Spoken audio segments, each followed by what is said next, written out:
Hello viewers, আসসালামু আলাইকুম। আজকে জুমা মুবারক তো সবাইকে জানাচ্ছি। আজকে শুক্রবার। তোমাদের ভাইয়া বাজারে গেছিল, তাই আমি একটা বস্তা কেটে নিলাম। বাহিরে তো আর মাছ কাটা যাবে না, বৃষ্টির মধ্যে ঘরে কাটতে হবে।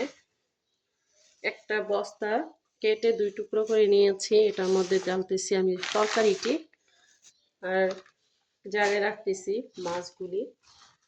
মাছগুলিও তোমাদের সাথে শেয়ার করব। আজকে কি কি বাজার থেকে নিয়ে আসলো এটাই দেখাচ্ছি। এখানে টমেটো নিয়ে আসছে, আর নিয়ে আসছে সরিষার তেল। যারা আমার ব্লগ দেখো অবশ্যই জানো আমরা সরিষার তেল খাই। এখানে নিয়ে আসছে, দেখো খুব সুন্দর টাটকা ফ্রেশ।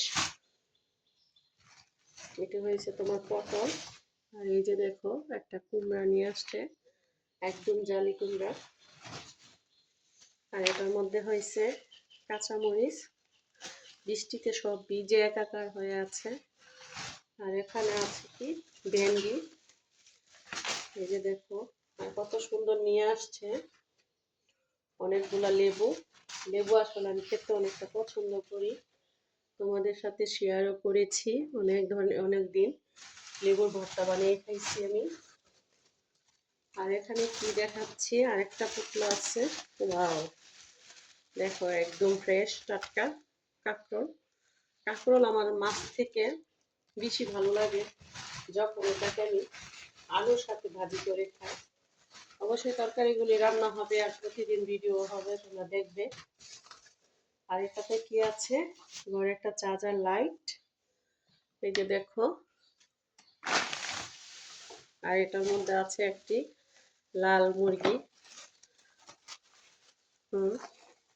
দেখো এটাকে আমার এখন কাটতে হবে, সবকিছু পরিষ্কার করতে হবে। এখানে জবাই করে নিয়ে আসছে একটা মুরগি। আর দেখাচ্ছি, দাঁড়াও, কি মাছ নিয়ে এসেছে। এই যে দেখো, মাছ নাকি বাজারে নাই, এর জন্য তোমাদের ভাইয়া বড় বড় দেখে দুইটা তেলাপিয়া মাছ আনছে।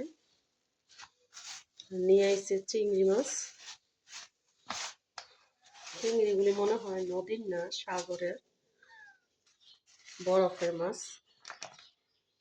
তা যাই হোক, তোমাদের সাথে দেখালাম বাজারগুলি কেমন হয়েছে, অবশ্যই কমেন্টে জানাও।